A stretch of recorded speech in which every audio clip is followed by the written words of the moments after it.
Hello, my name is Jim DeMeo and this is A Course in Miracles. Today I'm reading from Lesson 132. I loose the world from all I thought it was. What keeps the world in chains but your beliefs? And what can save the world except yourself? Belief is powerful indeed.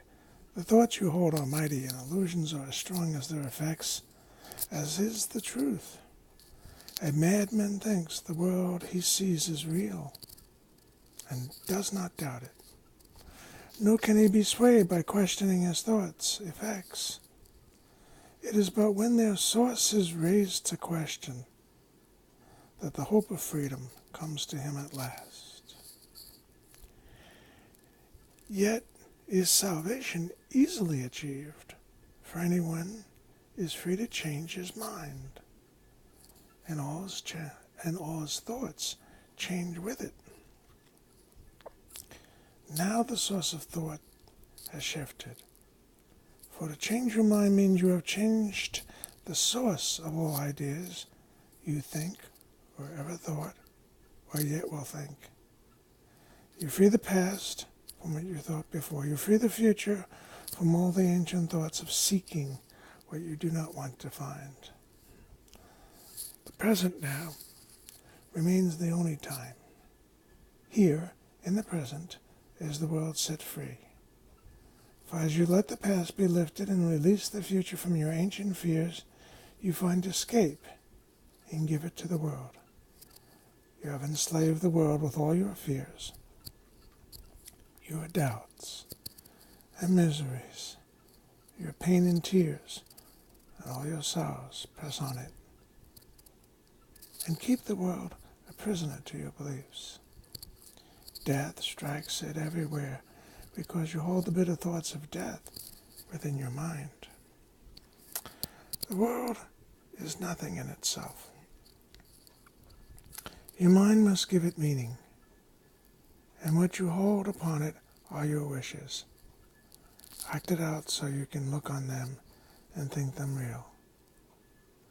Perhaps you think you did not make the world, but came unwillingly to what was made already, hardly waiting for your thoughts to give it meaning.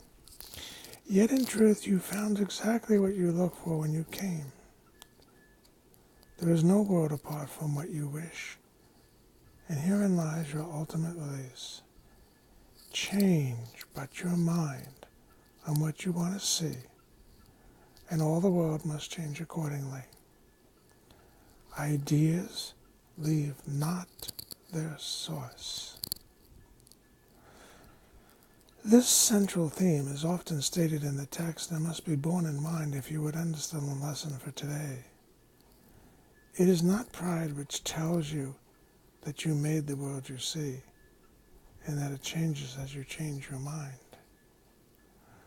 But it is pride that argues you have come into a world quite separate from yourself, impervious to what you think and quite apart from what you chance to think it is. There is no world. This is the central thought the Course attempts to teach. Not everyone is ready to accept it, and each one must go as far as he can. Let himself be led along the road to truth. He will return and go still further, or perhaps step back a while and then return again. But healing is the gift to those who are prepared to learn there is no world, and accept the lesson now. Their readiness will bring the lesson to them in some form which they can understand and recognize. Some see it suddenly on point of death and rise to teach it. Others find it in experience that is not of this world, which shows them that the world does not exist, because what they behold must be the truth. Yet it clearly contradicts the world. And some will find in this course and in the exercises that we do today. Today's idea is true because the world does not exist. And if it is indeed your own imaginings, then you can lose it from all things you ever thought it was, by merely changing all thoughts that gave it these appearances. The sick are healed as you let go all thoughts of sickness, and the dead arise when you let thoughts of life replace all thoughts you ever held of death. A lesson earlier repeated once must now be stressed again, for it contains the firm foundation for today's idea. You are as God created you. There is no place where you can suffer, no time that can bring change to your eternal state. What can a world of time and place exist? How can a world of time and place exist if you remain as God created you? What is the lesson for today except another way of saying that to know yourself is the salvation of the world? To free the world from every kind of pain is but to change your mind about yourself. There is no world apart from your ideas, because ideas leave not their source, and you maintain the world within your mind in thought. Yet, if you are as God created you, you cannot think apart from him, nor make what does not share his timelessness and love. Are these inherent in the world you see? Does it create like him? Unless it does, it is not real and cannot be at all. If you are real, the world you see is false. For God's creation is unlike the world in every way. As it was his thought by which you were created, so it is your thoughts which made it and must set it free. And you may know the thoughts you share with God. Release the world. Your real creations await for this release to give you fatherhood, not of illusions, but as God in truth. God shares his fatherhood with you, who are his son, for he makes no distinctions in what is himself and what is still himself. What he creates is not apart from him. Nowhere does the Father end, the Son begin, as something separate from him. There is no world because it is a thought apart from God, and made to separate the Father and the Son and break away a part of God himself, and thus destroy his wholeness. Can a world which comes from this idea be real? Can it be anywhere? Deny illusions, but accept the truth. Deny you are a shadow briefly laid upon a dying world.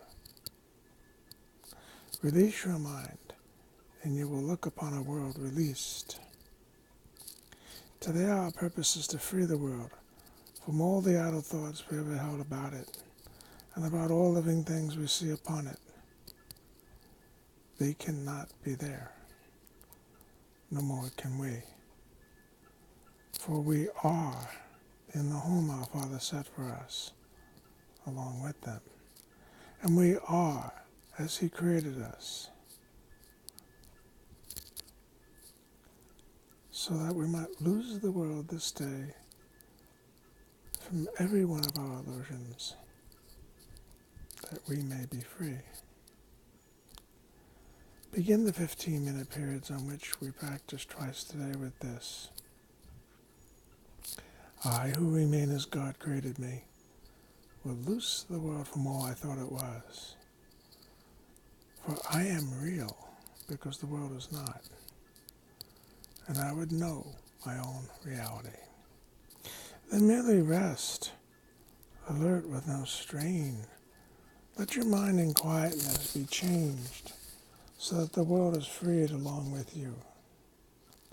You need not realize that healing comes to many brothers far across the world, as well as to the ones you see nearby, as you send out these thoughts to bless the world. But you will sense your own release. Although you may not fully understand as yet that you could never be released alone. Throughout the day, increase the freedom seen through your ideas to all the world, and say whenever you are tempted to deny the power of your simple change of mind, I loose the world from all I thought it was, and choose my own reality instead.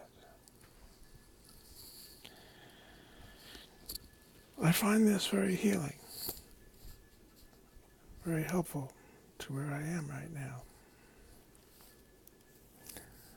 I hope you see it as healing as well. The one belief that we hold is the belief in separation. This is the one error. Someone wrote a message to me this morning that he was working with over 2,000 people, and it felt like heaven to him. Why? Maybe because there was no confusion with all those people. Maybe because they were unified in their purpose. Maybe they felt like they were one. What a wonderful church experience for him. And for us, as we allow the thought of the unity of creation. That's what God created, the unity of creation, to be the truth, not the drama. Peace to you.